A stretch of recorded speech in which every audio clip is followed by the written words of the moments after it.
Hello friends, आपण केमिस्ट्रीचा first lesson शिकत आहोत, जो आहे some basic concept of chemistry. यामध्ये मी तुम्हाला आतापर्यंतचे व्हिडिओ बनवले आहे, ज्याच्यामध्ये मी ते पॉईंट्स कव्हर केलेत. Nature of chemistry and properties of matter and their measurement. त्याच्यानंतर लॉज ऑफ केमिकल कॉम्बिनेशन, त्या ठिकाणी 5 लॉज तुम्हाला सांगितलेले. त्याच्यानंतर लास्ट व्हिडिओमध्ये मी तुम्हाला डाल्टन्स ॲटॉमिक थिअरी हा एक महत्त्वाचा पॉईंट सांगितलेला आहे आणि ॲटॉमिक अँड मॉलिक्युलर मासेस कशाला म्हणतात हे एक तुम्हाला सांगितलेलं आहे. आता आपण पाहणार आहोत यामध्ये दोनच पॉईंट या लेसनचे राहिलेले आहेत. त्यापैकी 1.7 ज्याला आपण मोल कन्सेप्ट अँड मोलर मास म्हणतो तो एक पाहणार आहे आणि मोल्स अँड गॅसेस हा एक पॉईंट पाहणार आहोत. म्हणजे आमचा केमिस्ट्रीचा हा जो फर्स्ट लेसन आहे some basic concept of chemistry end होऊन जातो, जो 8 पॉईंटने कन्स्ट्रक्ट झालेला आहे. लक्षात ठेवायचं. ओके, तर चला आता आपण स्टार्ट करूया. Before start the mole concept and molar mass here is try this म्हटलेले ते आपण ट्राय करून पाहू. Find the formula mass of calcium sulphate. इथं कॅल्शियम आणि हा सल्फेट दिलेला आहे. त्याचं फॉर्म्युला मास सांगा. म्हणजे फॉर्म्युला मास सांगायचं म्हणजे काय करायचं, आम्हाला ॲव्हरेज ॲटॉमिक मास घ्यायचं. ओके, प्रत्येकाचं. आता या ठिकाणी बघा, आम्हाला if atomic mass of the calcium दिलेले 40.1 U, त्याच्यानंतर सल्फर दिलेले 32.1 U अँड ऑक्सिजन दिलेले 16 U. या ठिकाणी पहा, यांची सर्वांची ऍडिशन केली की आम्हाला फॉर्म्युला मास भेटेल कॅल्शियम सल्फेटचा. पण या ठिकाणी ऍडिशन करताना एक गोष्ट लक्षात घ्या, कॅल्शियमचा एकच ॲटम आहे, सल्फरचा पण एकच ॲटम आहे, पण ऑक्सिजनचे इथं 4 ॲटम आहेत. म्हणजे ह्या ऑक्सिजनचा जो ॲटॉमिक मास आहे 16.0 U, याला 4 ने मल्टिप्लाय करावं लागेल. जेव्हा तुम्ही त्याला 4 ने मल्टिप्लाय करताल तेव्हा त्या ठिकाणी तुम्हाला काय भेटेल,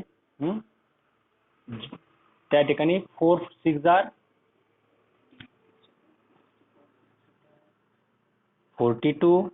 24 and 4 1 4 आणि 64. म्हणजे 4 16 are 64. हे तुम्हाला काय भेटलं, atomic mass of the 4 into oxygen. आता यांची सर्वांची जेव्हा तुम्ही ऍडिशन करताल ती ऍडिशन भेटेल तुम्हाला 136.24. ट्राय करा कशी, 40.1 प्लस 32.1 प्लस 4 into 16 म्हणजे 64. Okay, is equal to 136.24 to U. ही तुम्हाला या ठिकाणी formula mass of the calcium sulphate भेटेल. तर चला आता पुढे जाऊ. आपण एक महत्वाची कन्सेप्ट शिकण्यासाठी ज्याला म्हणतो मोल कन्सेप्ट मीन्स व्हॉट आणि मोलर मास म्हणजे काय. तर मोल कन्सेप्ट आणि मोलर मास हे स्टार्ट करण्यापूर्वी आम्हाला या ठिकाणी क्वेश्चन विचारलेत. 1 dozen means how many atoms. बरोबर आहे ना, 1 डझन म्हणजे किती ॲटम्स होतात. आपण 1 डझन केळी घेतो म्हणजेच काय, त्या केळीमध्ये 12 ॲटम्स ऑफ द बनाना असतात. बनानाचे 12 ॲटम्स असतात. ठीक आहे. आता 1 gross means how many atoms. Dozen हा तुम्ही रुटीन मध्ये ऐकलेला वर्ड आहे, पण ग्रॉस हा जो वर्ड आहे तो तुम्ही रुटीन मध्ये ऐकलेला नाही. 12 डझन, 1 डझन इंटू 12 केलं तर म्हणजे 12 डझन जेव्हा एकत्र करतो, ओके, त्या टोटल क्वांटिटीला आपण ऍडजेक्टिव्ह लावून त्या टोटल क्वांटिटीला आपण ग्रॉस म्हणतो. ग्रॉसचा अर्थ असा होतो 144 ॲटम्स, ओके, इन 1 ग्रॉस मध्ये. एका ग्रॉस मध्ये 144 ॲटम्स राहतात. 144 ॲटम्स म्हणजे काय, 12 डझन. 12 into 12 काय झाले, 144 ॲटम्स. म्हणजे 12 डझन जेव्हा आम्ही कंबाईन करतो तेव्हा आम्हाला 1 ग्रॉस भेटतो. ओके, एक लार्ज क्वांटिटी आम्ही एका क्वांटिटेटिव्ह ऍडजेक्टिव्हने सांगू शकतो. याच गोष्टी आम्हाला या ठिकाणी शिकायच्या आहेत मोल कन्सेप्ट मध्ये. ओके, तर चला आपण स्टार्ट करूया मोल कन्सेप्ट.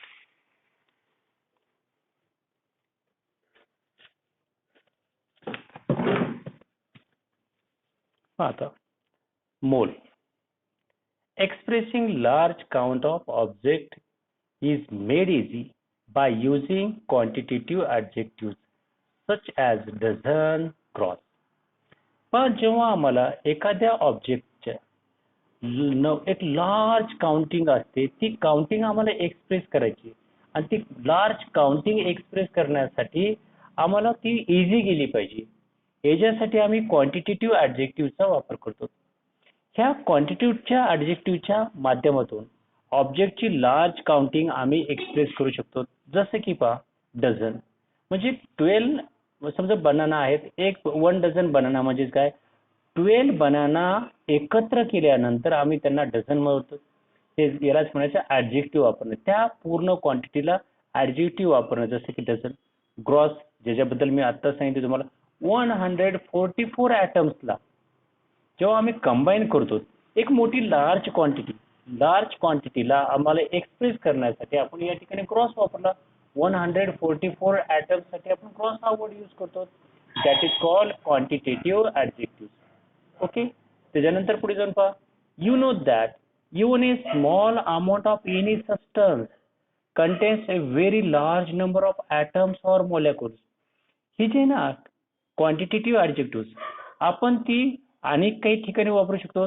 आता घ्या की एखादा सबस्टन्स आहे आणि तो व्हेरी स्मॉल अमाऊंट मध्ये सबस्टन्स आहे, म्हणजे तिची जी अमाऊंट आहे ती फार छोटी आहे. परंतु ह्या छोट्या अमाऊंट मध्ये, त्या सबस्टन्सच्या छोट्या अमाऊंट मध्ये लार्ज नंबर ऑफ ॲटम्स असू शकतात, व्हेरी लार्ज नंबर मध्ये मोलेक्युल्स असू शकतात. मग हे व्हेरी लार्ज नंबर मध्ये ॲटम्स असणं, व्हेरी लार्ज नंबर मध्ये मोलेक्युल्स असणं त्या स्मॉल अमाऊंट ऑफ सबस्टन्स मध्ये, ते एक्सप्रेस करण्यासाठी आपण क्वांटिटेटिव्ह ॲडजेक्टिव्ह वापरतो. We use a quantitative adjective ज्याला मोल म्हणतो. जसं आपण डझन हा वर्ड यूज केला 12 बनानाजला, ग्रॉस 144 ॲटम्सला आम्ही ग्रॉस हा वर्ड यूज केला. तसा या ठिकाणी एक सबस्टन्सचे जे एखाद्या सबस्टन्स मध्ये नंबर ऑफ ॲटम्स किती आहेत, नंबर ऑफ मोलेक्युल्स किती आहेत, हे एक्सप्रेस करण्यासाठी जे आम्ही क्वांटिटेटिव्ह ॲडजेक्टिव्ह वापरतो त्याला मोल म्हणतात. To express a large number of sub microscopic entities. मग सब मायक्रोस्कोपिक एंटिटीज म्हणजे मोलेक्युल्स मध्ये काय असतं, मोलेक्युल्स मध्ये प्रोटॉन, न्यूट्रॉन, इलेक्ट्रॉन असतात, किंवा molecules, large number of molecules, आम्ही त्यांना काउंट करण्यासाठी आपण क्वांटिटेटिव्ह ॲडजेक्टिव्ह वापरतो. आयन्स असतात, इलेक्ट्रॉन्स असतात, which are present in A substance. त्या सबस्टन्स मध्ये जे प्रेझेंट असतात हे आम्हाला काउंट करण्यासाठी आम्ही मोल हे क्वांटिटेटिव्ह ॲडजेक्टिव्ह या ठिकाणी वापरतो. ओके. चला आता या ठिकाणी त्याची डेफिनेशन पाहू. 1 मोल means what. Okay, let's see definition पाहू. डेफिनेशन जर थोडीशी केअरफुली पाहिली आणि त्याचं खाली दिलेले एक्झाम्पल जर पाहिलं तर मला असं वाटतं की मोलची कन्सेप्ट आम्हाला परमनंट सॉल्व्ह होईल आणि आम्ही ह्या मोलवर असणारे जे न्यूमेरिकल्स आहेत ते सहजासहजी सॉल्व्ह करू शकतो. तर पहा कन्सेप्ट काय आहे. 1 mole is amount of a substance that contains as many entities or particles as there are atoms in exactly 12 gram. 12 gram means 0.012 kilogram of the carbon 12 atom isotopes. बघा आता ही आहे त्याची डेफिनेशन. काय सांगितलं तिने, 1 mole is काय, amount of A substance, एक पदार्थ आहे, त्या पदार्थाची एक अमाऊंट आहे. किती अमाऊंट आहे ती, दॅट कंटेन्स, त्या अमाऊंट मध्ये समावेश असणारे काय समावेश, ॲज मेनी एंटिटीज, त्याच्यामध्ये तेवढ्या सर्व एंटिटीज असणार किंवा पार्टिकल्स, त्या सबस्टन्सचे नंबर ऑफ पार्टिकल्स किंवा नंबर ऑफ एंटिटीज असतील त्या अमाऊंट मध्ये. ओके, कोणती अमाऊंट आहे ती, पण तिची कंपॅरिझन तुम्हाला करायची. As there are atoms in exactly 12 gram of the carbon 12 isotopes. Carbon 12 isotopes आहे. ह्या कार्बन 12 आयसोटॉपच्या 12 ग्रॅम मध्ये किती एक्झॅक्टली ॲटम्स बसतात, त्याच्याबरोबर तुमची त्या सबस्टन्सची अमाऊंट ऑफ त्या सबस्टन्स, तो सबस्टन्स कंपॅरिझन केला जातो, त्याला म्हटलं जातं 1 मोल. बघा तुमच्याकडे असणारा सबस्टन्स हा कुणाबरोबर कंपॅरिझन केलेले, कुणाबरोबर, atoms that are exactly present in a 12 gram of the carbon 12 isotopes. Carbon 12 चे आयसोटॉप घ्या, त्या कार्बन 12 च्या आयसोटॉपचं 12 ग्रॅम वजन घ्या. 12 ग्रॅम वजन घेतल्यानंतर त्या 12 ग्रॅम मध्ये नंबर ऑफ ॲटम्स किती बसतात याच्याबरोबर तुम्हाला तुलना करायची त्या सबस्टन्सची, आणि त्या सबस्टन्स मध्ये मग किती नंबर ऑफ पार्टिकल्स प्रेझेंट आहे ते तुम्ही काउंट करू शकता. ओके, चला हे आता थोडंसं डिटेलमध्ये खाली जाऊन आपण पाहूया. Let us calculate. आम्ही आता काय करू, कॅल्क्युलेट करू. Number of atoms in 12.40 gram of carbon 12 isotope. आता पहा, आम्हाला नंबर ऑफ ॲटम्स पाहिजेत कशामध्ये, कार्बन 12 च्या आयसोटॉपच्या 12 ग्रॅम मध्ये. कशामध्ये पाहिजेत आम्हाला नंबर ऑफ ॲटम्स, कार्बन 12 चा जो आयसोटॉप्स आहे त्याच्या कार्बन 12 च्या आयसोटॉप मध्ये 12 ग्रॅम आम्ही तो घेतलेला आहे, त्या 12 ग्रॅम मध्ये number of atoms find out करायचे. आता पहा, mass of the one carbon 12 atom. आता या ठिकाणी आणखी एक गोष्ट करावी लागेल तुम्हाला. Mass of the one carbon 12 atom. Carbon 12 atom जो आहे, कार्बन 12 याच्या वन ॲटमचा मास तुम्हाला फाइंड आउट करावा लागेल. कार्बन 12 चा वन ॲटमचा मास तुम्हाला फाइंड आउट करावा लागेल. आणि तो डिटरमाइन कसं केला जातो, बाय द स्पेक्ट्रोमीटरने. आणि तो किती मास आहे, 1.992648 इंटू 10⁻⁻20 ग्राम. म्हणजे पहा 23 ग्राम. हा काय झाला, हा काय mass of the one item.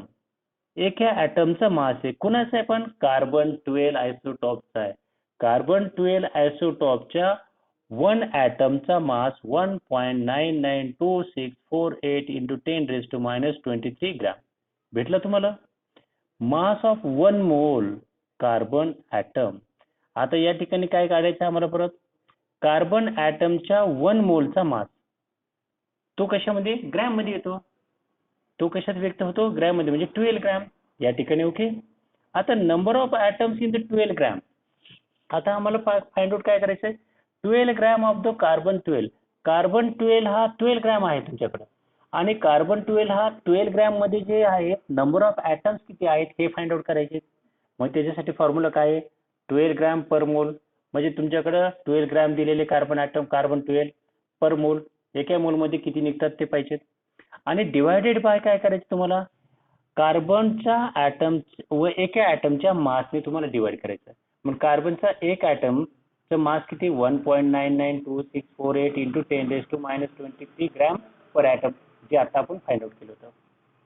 मग जेव्हा आम्ही याने 12 ग्रॅम पर मोलला डिवाइड करतो, त्याच्यापासून आम्हाला एक रिझल्ट भेटतो. तो रिझल्ट किती आहे, तो रिझल्ट कोण आहे, 6.0221367 into 10⁻23 item per mole. Okay. पर मोल मध्ये नंबर ऑफ ॲटम्स किती भेटले आम्हाला, 6.0221367 इंटू 10⁻23. हे ॲटम्स कशामध्ये भेटलेले आहेत आम्हाला, 12 ग्रॅम ऑफ द कार्बन 12 आयसोटॉप मध्ये. 12 ग्रॅम घेतलेले आम्ही कार्बन 12 चा आयसोटॉप, आणि त्याच्यामध्ये आम्हाला ॲटम्स भेटलेले, एका मोलमध्ये ॲटम्स किती भेटले, 6.0221367. हे मी रिपीट का केलं आहे, हे फार महत्वाची कन्सेप्ट आहे, फार महत्वाचा नंबर आहे. पाहता, 1 mole is the amount of A substance that contains. एखाद्या सबस्टन्सचा 1 मोल म्हणजेच काय, त्याच्यात किती अमाऊंट कंटेन असणार आहे. कोणताही सबस्टन्स घ्या, त्या सबस्टन्सची जी अमाऊंट आहे, जिला आपण 1 मोल म्हणतो, ती आहे 6.0221367 इंटू 10⁻23 पार्टिकल्स किंवा अँटायटीज. जसे की पार्टिकल्स किंवा अँटायटीजला ॲटम्स म्हणू शकतो, मॉलिक्युल्स म्हणू शकतो, किंवा आयन्स म्हणू शकतो. ओके. या ठिकाणी एक गोष्ट लक्षात गेली का, कोणताही ॲटमचा 1 मोलची जी अमाऊंट आहे तिला आपण 6.0221367 इंटू 10⁻23 ओके हे म्हटलं जातं. पुढे जाऊन पहा, note that the name of the unit is mole. मोलचं मेजर करण्याचं जे युनिट आहे, मोलला आपण कशामध्ये मेजर करतो, ओके, मोलमध्येच मेजर करतो. अँड त्याचा जो सिम्बॉल आहे, symbol for that unit is a मोल. बघा या ठिकाणी एल कॅन्सल झालाय, त्याचा जो युनिटचा सिम्बॉल आहे तो मोल आहे. म्हणजे लक्षात आलं का तुम्हाला, जर आम्हाला सबस्टन्सचे मोल मेजर करायचे असेल तर त्या सबस्टन्सचे मोल मेजर करण्यासाठी जे युनिट वापरले जातो त्याला मोलच म्हणतात, आणि त्याचा सिम्बॉल काय आहे, मोल. ही गोष्ट या ठिकाणी लक्षात ठेवा. चला पुढे जाऊन पाहू. आपण जी ॲटम पर मोल ही जी क्वांटिटी काढलेली आहे, ओके, ती काय आहे आपण पाहूया पुढे. Remember the number 6.0221367 67 into 10 raised to 23 is known as a Avogadro's constant. या नंबरला Avogadro's constant म्हणतात, कारण कोणत्याही सबस्टन्सचा 1 मोल म्हणजेच काय, ही अमाऊंट आहे. Okay, in the honour of Amedeo Avogadro. कारण का, आता ह्या अमेडो ॲव्होगाड्रो हे जे सायंटिस्ट आहे यांनी हा नंबर फाइंड आउट केलेला आहे की कोणत्याही सबस्टन्सचा 1 मोल म्हणजेच किती अमाऊंट, तर ती अमाऊंट आहे 6.0221367, जिला आपण शॉर्टमध्ये 6.022 इंटू 10⁻23 म्हणतो. ओके, पार्टिकल्स असतात त्याच्यामध्ये, एवढे पार्टिकल्स त्या सबस्टन्सचे 1 मोल मध्ये असतात. इन SI सिस्टम मोल सिम्बॉल कसं त्याच्यासाठी मोल was introduced as a 7th base quantity for the amount of a substance. बघा, आपण पाठीमागच पाहिलं होतं, याच लेसन मध्ये आपण पाहिलेले fundamental quantity, 7th base fundamental quantity, ज्याच्यामध्ये आपण अमाऊंट ऑफ ए सबस्टन्स हा मेजर केलेला आहे कशामध्ये, मोल मध्ये. ओके, आणि त्याचा सिम्बॉल पण पाहिलेला आहे मोल. ओके, ही 7th फंडामेंटल क्वांटिटी मध्ये येतं. म्हणजे एका मोल मध्ये अमाऊंट ऑफ सबस्टन्स किती आहे, म्हणजे नंबर ऑफ पार्टिकल्स एका मोल मध्ये किती आहेत, हे या ठिकाणी सांगितलेले टेबल 1.1 मध्ये तुम्ही पाहू शकतात. ओके, आता या ठिकाणी पहा, हा जो नंबर आहे तो या ठिकाणी कसा प्रेझेंट केला आहे आणि याचा अर्थ काय होतो पहा. 1 mole of oxygen atom, oxygen ॲटमचा 1 मोल, त्याची अमाऊंट किती, ऑक्सिजन ॲटमचा 1 मोल म्हणजेच काय, 6.0221367 इंटू 10⁻23 म्हणजेच काय, atoms of the oxygen. Okay, ऑक्सिजनचे ॲटम्स, एका मोल मध्ये नंबर ऑफ ॲटम्स किती असतात, that is called this amount. त्याच्यानंतर 1 mole of the water molecule. आता वॉटरच्या मोलेक्युलचा 1 मोल, ओके, वॉटरच्या मोलेक्युलचा 1 मोल म्हणजे काय, नंबर ऑफ मोलेक्युल्स किती आहेत वॉटरमध्ये, नंबर ऑफ मोलेक्युल्स. लक्षात घ्या, इथं ॲटम्स होते, इथं मोलेक्युल्स, म्हणजे एका मोल मध्ये नंबर ऑफ मोलेक्युल्स, वॉटरचे नंबर ऑफ मोलेक्युल्स किती आहेत, तर ते हे आहेत. ओके, त्याच्यानंतर पहा 1 mole of the sodium chloride. आता सोडियम क्लोराईड, ओके, ह्या इथं फॉर्म्युला मास युनिट वापरावं लागेल. आता ह्या सोडियम क्लोराईडच्या एका मोल मध्ये किती नंबर ऑफ मोल्स आहेत, नंबर ऑफ मोलेक्युल्स आहेत किंवा फॉर्म्युला युनिट्स आहेत, त्याला काय म्हणणार आपण, formula units of the sodium chloride, तर ते हे आहे. ओके, या ठिकाणी ही गोष्ट लक्षात आली. आता आपल्याला पुढे जाऊन पाहायचं डिटेलमध्ये, हे झालं मोल बद्दल. आता मोलर मास कशाला म्हणतात त्याचं आपल्याला डिटेलमध्ये पाहू. मोलर मास ही कन्सेप्ट फार इझी आहे आणि ती सहजासहजी आम्हाला समजू शकते. चला पाहूया आपण molar mass means what. Okay, see molar mass, the mass of 1 mole of A substance. बघा, म्हणजे एलिमेंट असेल किंवा compound in gram is called its molar mass. अरे किती सोपं सांगितलं त्यांनी, काय म्हणले, मास of 1 mole of A substance. मग तो सबस्टन्स एलिमेंट असेल किंवा कंपाऊंड असेल, पण in gram that is called its molar mass. म्हणजे एखादा पदार्थ आहे, त्या पदार्थाचा 1 मोल घ्या, त्या 1 मोलचं जे मास आहे, पण ते मास कसं इन ग्रॅम मध्ये आहे, त्या मासला आपण कशामध्ये मेजर करतो, इन ग्रॅम मध्ये. ओके, एखाद्या सबस्टन्सच्या 1 मोलच्या मासला आपण जेव्हा ग्रॅम मध्ये एक्सप्रेस करतो, तेव्हा त्या सबस्टन्सच्या 1 मोलच्या मासला आम्ही मोलर मास म्हणतो. परत रिपीट करतो, एखाद्या सबस्टन्सच्या 1 मोलच्या मासला जेव्हा आम्ही ग्रॅम मध्ये काउंट करतो किंवा मेजर करतो, तेव्हा त्या सबस्टन्सच्या 1 मोलच्या मासला आम्ही मोलर मास म्हणतो. ओके, चला आता पुढं, molar mass of any element in gram. कोणताही एलिमेंट घ्या, त्या एलिमेंटचं जे मोलर मास असतं ग्रॅम मध्ये जेव्हा व्यक्त करतो, ते न्यूमेरिकली इक्वल आहे पहा. म्हणजे त्या एलिमेंटचं मोलर मास हे ग्रॅम मध्ये व्यक्त करतो, ते न्यूमेरिकली इक्वल कुणाशी इक्वल आहे, ते to atomic mass of that element. तो जो एलिमेंट आहे त्या एलिमेंटचं जे ॲटॉमिक मास आहे, त्या ॲटॉमिक मास जे यू म्हणजे युनिफाईड मास मध्ये जे व्यक्त केलं जातं ॲटॉमिक मास, त्या unified atomic mass of that substance आणि molar mass of that substance म्हणजे एलिमेंट, हे दोघंही न्यूमेरिकली इक्वल असतात. ही या ठिकाणी गोष्ट महत्वाची, खूप महत्वाचे डेफिनेशन्स आहेत, खूप महत्वाचे कन्सेप्ट आहेत, लक्षात घ्या. म्हणजे जर तुम्हाला कुणी जर विचारलं तर एखाद्या एलिमेंटचं मोलर मास हे ग्रॅम मध्ये सांगा आणि तेव्हा तुम्हाला त्या एलिमेंटचा ॲटॉमिक नंबर जर माहिती आहे यू मध्ये, तर तो ॲटॉमिक नंबर त्या एलिमेंटचा म्हणजेच काय त्याच एलिमेंटचं मोलर मास झालं. ओके, ही गोष्ट लक्षात ठेवायचं. चला खाली एक टेबल दिलेला आहे, तो टेबल आपण एंटरटेन करूया. एलिमेंट आहे हायड्रोजन, ॲटॉमिक मास यू मध्ये काय 1.0 यू. आता ह्या ॲटमचं मोलर मास, हायड्रोजनचा काय म्हणायचं molar mass of the hydrogen, तो किती येईल ग्रॅम मध्ये, ग्रॅम पर मोल. बघा मोलर मास ग्रॅम पर मोल 1.0 ग्रॅम पर मोल. म्हणजे हे दोन्हीही नंबर्स काय इक्वली की नाही. याचा अर्थ काय म्हणले, molar mass of the any element in gram, एखाद्या एलिमेंटचं मोलर मास हे ग्रॅम मध्ये जेव्हा व्यक्त करतो ते एक्झॅक्टली न्यूमेरिकली इक्वल येते टू द कुणाशी atomic mass mass of that element. Prove झालं या ठिकाणी. ओके, इन यू मध्ये कार्बनचा ॲटॉमिक मास काय 12.0 यू आणि त्याचं molar mass of the carbon किती असेल 12.0 ग्रॅम पर मोल. ऑक्सिजन घ्या, ऑक्सिजनचा ॲटॉमिक मास आहे 16.0 यू आणि त्याचं molar mass of the oxygen in gram per मोल तो आहे 16.0 ग्रॅम पर मोल. ओके, हा टेबल आम्हाला प्रूव्ह करतोय. काय प्रूव्ह करतो, कोणत्याही एलिमेंटचं एनी एलिमेंटचं मोलर मास जेव्हा आम्ही ग्रॅम मध्ये व्यक्त करतो, त्या मोलर मास ग्रॅम मध्ये व्यक्त केला असेल ते एक्झॅक्टली इक्वल आहे, एक्झॅक्टली न्यूमेरिकली इक्वल आहे कुणाशी atomic mass of that element in u. Okay, thank you. चला पुढे जाऊत आपण. Similarly molar mass of any substance existing as polyatomic molecules. बरोबर ना, molar mass of any substance ते काय पॉलीएटॉमिक मोलेक्युल्स मध्येच आम्हाला दिसेल इन ग्रॅम मध्ये.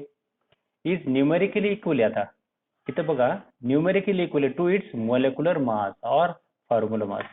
आता जेव्हा पॉलीएटॉमिक मोलेक्युल आपण घेतो एखाद्या सबस्टन्सचं आणि त्या सबस्टन्सचं मोलर मास आम्हाला काढायचं असेल तर ते तर एक तर त्याच्या त्या सबस्टन्सच्या मोलेक्युलच्या मास बरोबर असेल इन ग्रॅम मध्ये किंवा फॉर्म्युला मास जे यू मध्ये आपण रिप्रेझेंट करतो. सेम वरची गोष्ट ॲटम मध्ये होतं, खाली इथं मोलेक्युलर किंवा फॉर्म्युला मास मध्ये आहे. जसं की बा ऑक्सिजनचा मोलेक्युल आहे, ऑक्सिजनचा मोलेक्युल म्हणजे काय नंबर ऑफ ॲटम्स म्हणजे काय पॉलीएटॉमिक सबस्टन्स आहे. हा दोन ॲटम्स आहेत ना, म्हणजे काय पोली झालं एक atom more than one atom polyatom substance आहे. मोलेक्युल याला हा झाला मोलेक्युल, मग हा जर मोलेक्युलर मास किती त्याचं 32.0 यू आणि हे न्यूमेरिकली इक्वल आहे कुणाशी molar mass of the oxygen. Okay, in gram per मोल. तर काय 32.0 सेम आहे की नाही. वॉटर मोलेक्युल घ्यायचं, पॉलीएटॉमिक नाही, हायड्रोजनचे दोन ॲटम आहेत, ऑक्सिजनचं एक आहे, पॉलीएटॉमिक म्हणजे 3 ॲटम झाले इथं.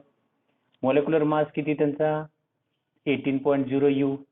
त्यालाच मोलर मास ग्रॅम पर मोल दाखवायचा असेल तर सेम आहे 18.0 ग्रॅम पर मोल. सोडियम क्लोराईड फॉर्म्युला मास, याचा फॉर्म्युला मास किती 58.5 यू.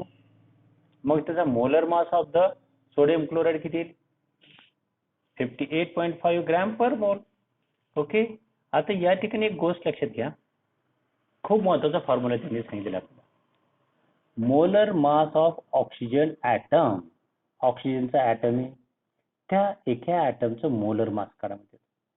मग ऑक्सिजनच्या ॲटमचा मोलर मास काढण्यासाठी काय करायचं पहा. सर्वात अगोदर ॲव्होगॅड्रोज नंबर घ्या.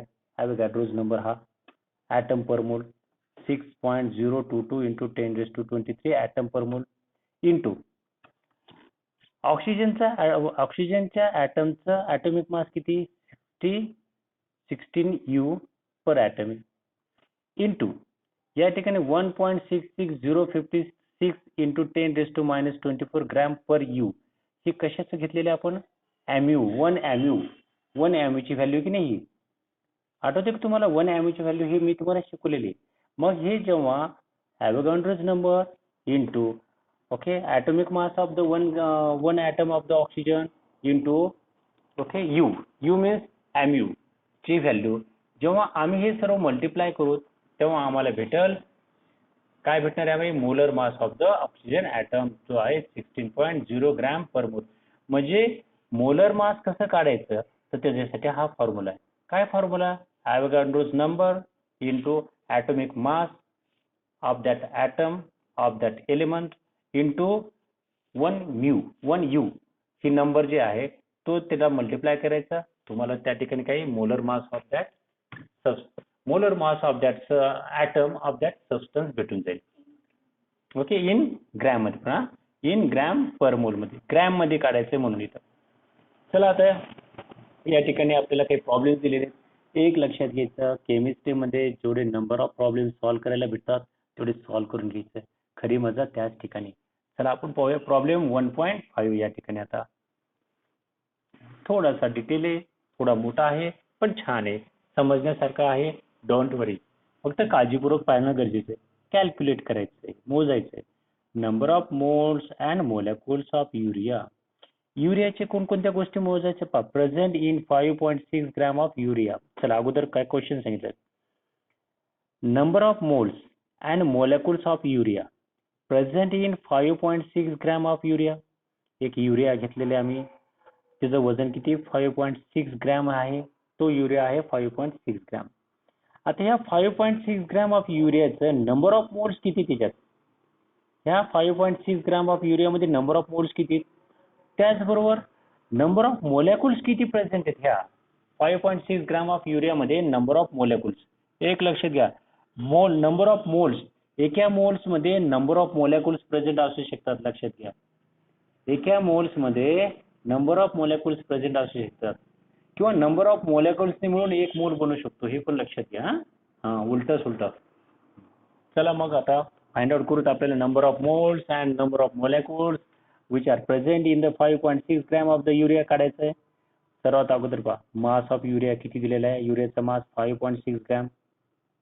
आता मोलॅक्युलर मास ऑफ युरिया, युरियाचा मोलॅक्युलर फॉर्म्युला आहे NH2CONH2. मग ह्या जे काय केलं जाईल आपण याच्या माध्यमातून आपण मोलॅक्युलर मास काढू शकतो. कोणाचं? युरियाचं. मग आता नायट्रोजन 2 आहेत, या ठिकाणी 2 घेतलं.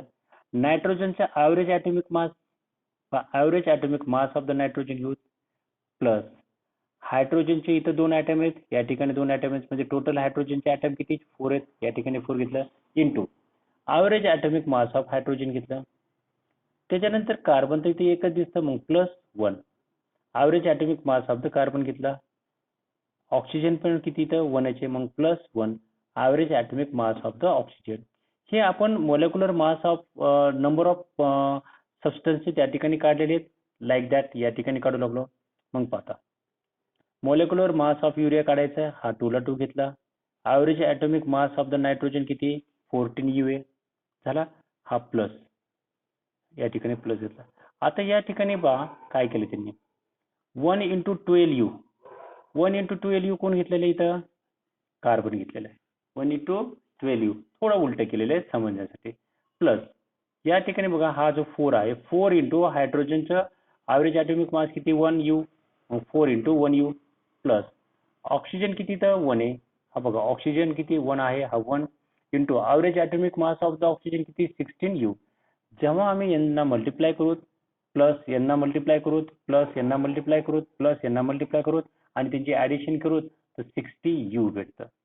60U काय भेटलं आम्हाला मोलॅक्युलर मास ऑफ युरिया.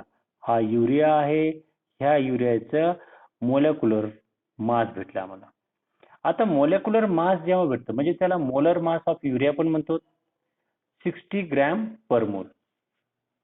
आता तो किती भेटला मला 60 ग्रॅम पर मोल. आता आम्हाला काय करायचं या सर्वात अगोदर number of moles find out करूत ना. नंबर ऑफ मोल्स तर पहा number of moles find out करण्याचा फॉर्म्युला काय mass of urea in gram. युरियाचं मास घ्या पण कशामध्ये ग्रॅम मध्ये घेतलं. ओके युरियाचं पहा नंबर ऑफ मोल्स आम्हाला फाइंड आउट करायचे युरियाचे तर मग त्याचा फॉर्म्युला आहे मास ऑफ युरिया पण इन ग्रॅम. त्याच्यानंतर molar mass of urea. Okay molar mass of urea in gram per मोल. आता जे आपण फाइंड आउट केलं ना molar mass of urea. Okay सर्वांचं ॲटॉमिक ॲव्हरेज ॲटॉमिक मास घेतलं त्यांची ॲडिशन केली. ओके पण इन ग्रॅम पर मोल. तर आता पहा मास ऑफ युरिया किती भेटलेला आम्हाला दिलेला आहे त्यांनी 5.6 ग्रॅम. आपण molar mass of urea in gram per मोल किती भेटलेला आहे? Molar mass of urea 60 gram per मोल. मग हा 60 ग्रॅम पर मोल. आता ओके, या ठिकाणी 60 ग्रॅम पर मोलने जेव्हा 5.6 ला डिवाइड केलं जातं तेव्हा आम्हाला भेटेल 0.0933 मोल्स. किती मोल्स भेटले आम्हाला? नंबर ऑफ मोल्स किती भेटले? 0.0933 मोल्स.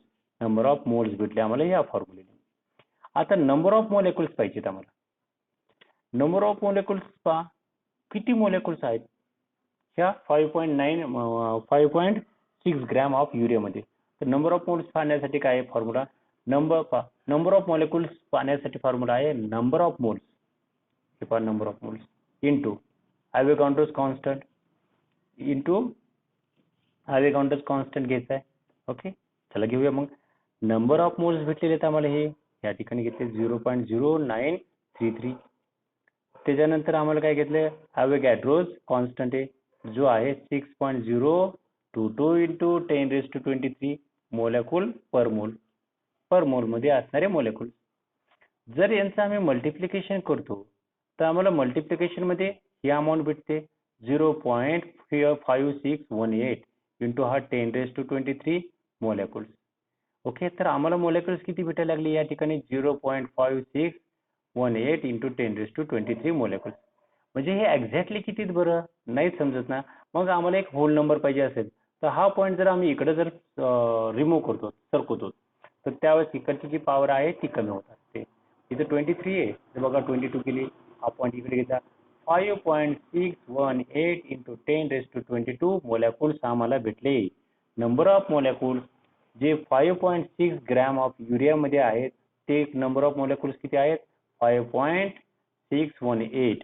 आणि नंबर ऑफ मोल जे 5.6 ग्रॅम मध्ये आहेत ते किती? 0.0933. हे दोन्ही काढले, नंबर ऑफ मोल्स पण काढले, नंबर ऑफ मोलेक्युल्स पण काढले. ओके, मग नंबर ऑफ मोल्स किती भेटले आम्हाला? 0.0933 मोल्स. आणि number of molecules of urea किती भेटले? 5.618 इंटू 10⁻22 मोलेक्युल्स भेटले. ओके, तर या पद्धतीने केमिस्ट्रीमध्ये न्यूमेरिकल सॉल्व्ह करायचे असतात. ओके, पुढे जाऊन पाहूया आता आपण. आणखी या ठिकाणी आम्हाला प्रॉब्लेम दिलेला आहे जो प्रॉब्लेम फार इंटरेस्टिंग आहे. ओके, तर चला, आय थिंक तुम्हाला हा प्रॉब्लेम सॉल्व्ह करायला आवडेल. तर चला आपण पाहून घेऊया आता. काय म्हणले त्यांनी? Calculate the number of atoms in each of the following. खाली दिलेले आहेत काही 52 मोल्स ऑफ द आर्गॉन दिलेले आहे. याच्यामध्ये आम्हाला number of atoms find out करायचे. 52 यू ऑफ हेलियम दिलेले, याच्यामध्ये पण आम्हाला number of atoms find out करायचे. आणि त्याच्यानंतर 52 ग्रॅम ऑफ द हेलियम दिलेलं आहे. ह्या 52 ग्रॅम ऑफ द हेलियम मध्ये नंबर ऑफ ॲटम्स किती आहेत हे फाइंड आउट करायचे. म्हणजे प्रत्येक केसमध्ये आम्हाला number of atoms find out करायचे. फक्त या ठिकाणी जे ते अमाऊंट दिलेली आहे ती वेगवेगळी आहे. इथं 52 मोल्स दिलेले आहेत, इथं 52 युनिफाईड मास दिलेला आहे आणि इथं 52 ग्रॅम दिलेले आहे. लक्षात घ्या, या ठिकाणची जी तुम्हाला अमाऊंट दिलेली आहे त्या वेगवेगळ्या आहेत. ओके, तर चला आपण फाइंड आउट करूया. आता या ठिकाणी 52 moles of argon, 52 moles of argon. आता 1 mole of argon atoms, argon 1 mole कुणाचा? Argon atoms. तर तो किती दिलेला आहे आम्हाला? ऑलरेडी ॲव्होगाड्रोस नंबरला काय म्हणतो आपण?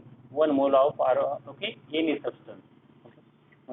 6.022 इंटू 10⁻23 ॲटम्स भेटले ऑफ आर्गॉन. आम्हाला दिलेले किती त्यांनी? एक ॲटमचे, ओके, आर्गॉनचा एक ॲटमची ही व्हॅल्यू. एका ॲटमच्या, ओके, एका मोलेक्युल्स मध्ये नंबर ऑफ ॲटम्स, त्या ऑर्गन मध्ये नंबर ऑफ ॲटम्स किती आहेत ते हे आहे. आता आम्हाला पाहिजे 52 मोल्स ऑफ ऑर्गन. ऑर्गनच्या 52 मोल्स मध्ये number of atoms find out करायचे. मग पहा 52 into Avogadro's number atom per mole, हा फॉर्म्युला की नाही. मग 52 moles into 6.022 into 10⁻23 atoms per mole घेतल्यानंतर या ठिकाणी जेव्हा यांच्या दोघात मल्टिप्लिकेशन होईल ते मल्टिप्लिकेशनचे अमाऊंट काय भेटेल आपल्याला? 313.144 into 144 into 10⁻23 atoms of the organ.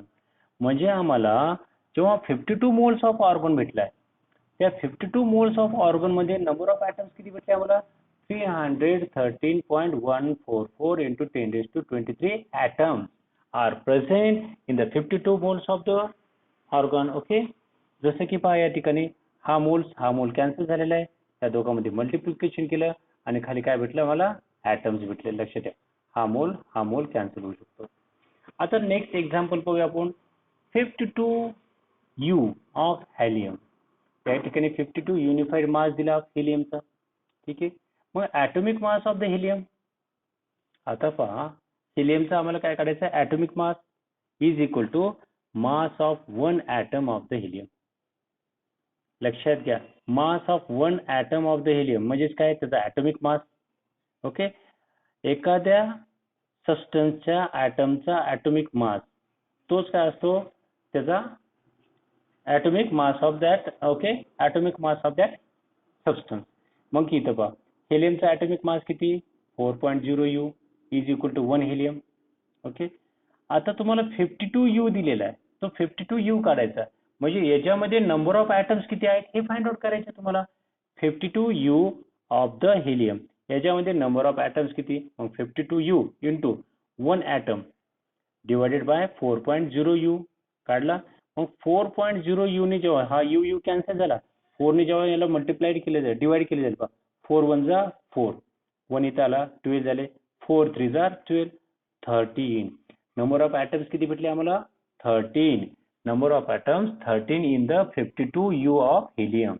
Okay, हे जे प्रॉब्लेम्स आहेत, हे प्रॉब्लेम्स या ठिकाणी समजून देण्याचा मी प्रयत्न करत आहे. परंतु जर या ठिकाणी नाही समजले तर मी तुम्हाला हे सर्व प्रॉब्लेम्स बोर्डवरती सॉल्व्ह करून देणार आहे, जेणेकरून तुम्हाला त्या ठिकाणी आणखी डिटेल समजेल. आता लास्ट प्रॉब्लेम येतो, तो कोणता आहे? 52 ग्रॅम ऑफ हेलियम. ग्रॅम घेतलेला आहे. हेलियम किती प्रमाणात आहे? 52 ग्राम. मास of 1 mole of the helium. हेलियमच्या 1 मोलचं मास किती? 4.0 ग्राम हे माहिती. आता number of moles of the helium, हेलियमचे नंबर ऑफ मोल्स काढायचे जर असेल तर काय? Mass of helium upon mass of 1 mole of the helium. Mass of helium दिलेला आम्हाला 52 ग्राम. मास of the 1 mole of the helium आताच भेटला हा इथं, काय तो? 4.0 ग्राम. मग 4.0 ग्राम पर मोल. मग इकडे का 4 ने जेव्हा 52 ला ग्रॅम कॅन्सल, 4 ने 52 ला जर डिवाइड केलं तर 30 मोल भेटले आम्हाला. ओके, 30 मोल घेतले. Okay, atomic mass of the helium. Okay, and mass of 1 mole of helium 4.0 ग्रॅमची की नाही. ओके, तर चला आता या ठिकाणी number of moles into Avogadro's number. Okay, Avogadro's number घेतला तर आम्हाला काय भेटेल? ॲटम्स पर मोल भेटेल 13. नंबर ऑफ मोल्स किती आहेत आम्हाला भेटलेले? 13 इंटू ॲव्होगाड्रोज नंबर, या ठिकाणी ॲटम्स पर मोल, यांच्या दोघांचं जर मल्टिप्लिकेशन केलं तर 78.286 into 10⁻23 atoms of the helium. हेलियमचे आम्हाला ॲटम्स किती भेटले मग त्या ठिकाणी? 78.286. कशामध्ये भेटले? 52 ग्रॅम ऑफ द हेलियम मध्ये. ओके, तर या ठिकाणी हे केमिस्ट्रीचे प्रॉब्लेम सॉल्व्ह झाले. आता या ठिकाणी जर हे प्रॉब्लेम समजले नाही तर तुम्ही मला या ठिकाणी कमेंट करून सांगू शकाल की सर आम्हाला हे प्रॉब्लेम्स बोर्डवरती सॉल्व्ह करून द्या. ओके, आणि जेव्हा काही प्रॉब्लेम्स येतील तेव्हा तुम्ही आम्हाला डिटेलमध्ये विचारू शकतात. I will try my best to solve your problems. Okay, as possible as soon. चला आता लास्ट राहिलेले 1.8 म्हणजे या ठिकाणी आमचा हा लेसन कम्प्लीट होऊन जातो. Moles and gases. Moles and gases कशाला म्हणायचे? Many substances exist as gases. हा, पुष्कळचे सबस्टन्सेस जे गॅसच्या स्वरूपामध्ये आम्हाला दिसतात. If we want to find the number of moles of gas, we can do this more conveniently by the measuring the volume rather than mass of the gas. आता पहा, एक गोष्ट लक्षात आली की बरेचसे सबस्टन्सेस हे आम्हाला गॅसेस फॉर्म मध्ये एक्झिस्ट होतात. आता अशा वेळेस हे गॅसेस फॉर्म मध्ये असणारे जे सबस्टन्स आहे त्यांची नंबर ऑफ मोल्स जेव्हा आम्हाला फाइंड आउट करायची तेव्हा आम्हाला मास ऑफ दॅट गॅस हे कन्सिडर करून चालणार नाही. मास ऑफ दॅट कन्सिडर करण्याच्या ऐवजी व्हॉल्यूम, व्हॉल्यूमच्या साहाय्याने आपण number of moles of that gas find out करू शकतो.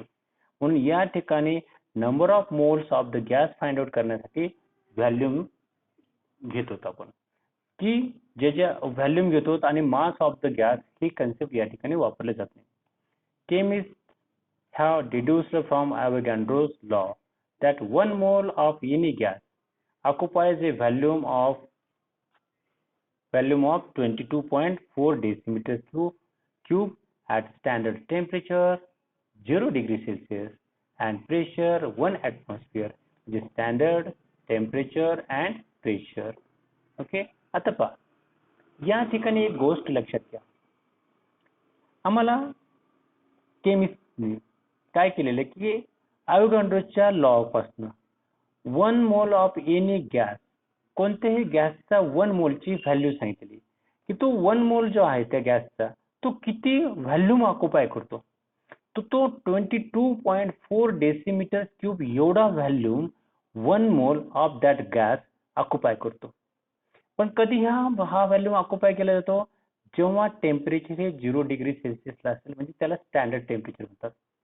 आणि त्याच वेळेस जेव्हा प्रेशर जे आहे ते 1 ॲटमॉस्फेरिक प्रेशर असेल, यालाच म्हणतात स्टँडर्ड टेम्परेचर अँड प्रेशर. अशा टायमिंग मध्ये एनी गॅसचं 1 व्हॉल्यूम हे कितीच व्हॉल्यूम ऑक्युपाय करतो, 1 मोल.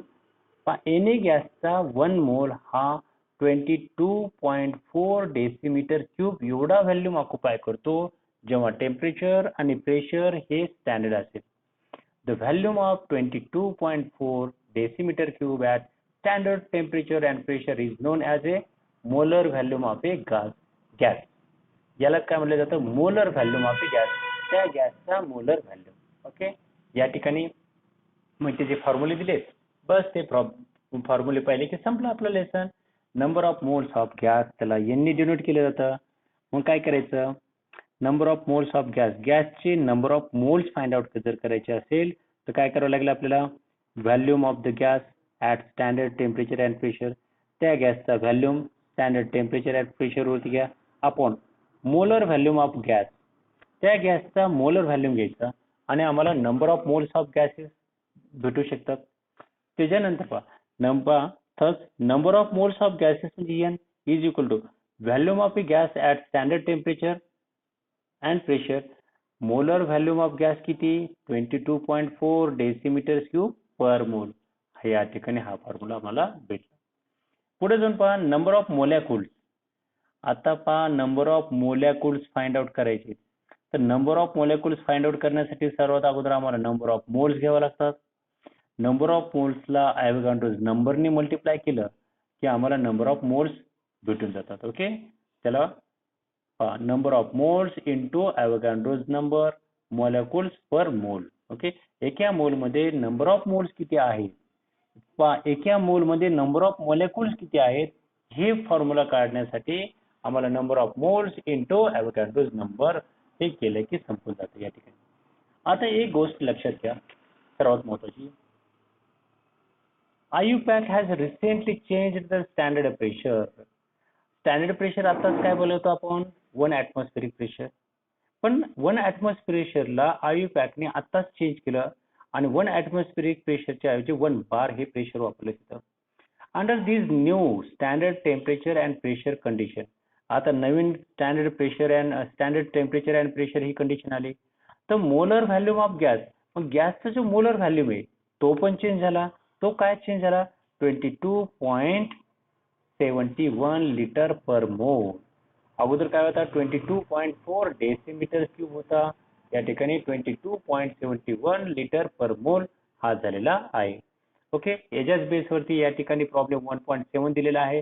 तुम्ही ट्राय करा सॉल्व्ह करण्याचा, नाही जर जमलं तर त्यानंतर मी तुम्हाला हे सर्व नंबर ऑफ प्रॉब्लेम्स बोर्डवरती टीचिंग करेल. So all of you thank you. आज आपला some basic concept of chemistry पूर्ण लेसन झालेला आहे. याच्यानंतरचा जो लेसन मी स्टार्ट करणार आहे तो याच्यानंतरचा लेसन मी स्टार्ट करेल. बघा, introduction to the analytical chemistry हा इझी लेसन आहे जो थेअरीचा आहे, त्याची लगेच घेण्याची गरज नाही आपल्याला. बेसिक अनालिटिकल टेक्निक हा तर हा पण थिअरीच आहे. पण आपल्याला स्ट्रक्चर ऑफ ॲटम जो 9th स्टँडर्डला 10th स्टँडर्डला पण पाहिलेला आहे, तो स्ट्रक्चर ऑफ ॲटम हा फार डिटेल आहे. तो या ठिकाणी आपण स्टार्ट करूया स्ट्रक्चर ऑफ ॲटम पार्ट 1 मध्ये. ओके. तो नेक्स्ट व्हिडिओ मी स्टार्ट करेल स्ट्रक्चर ऑफ ॲटम वरती. So all of you thank you. Take care.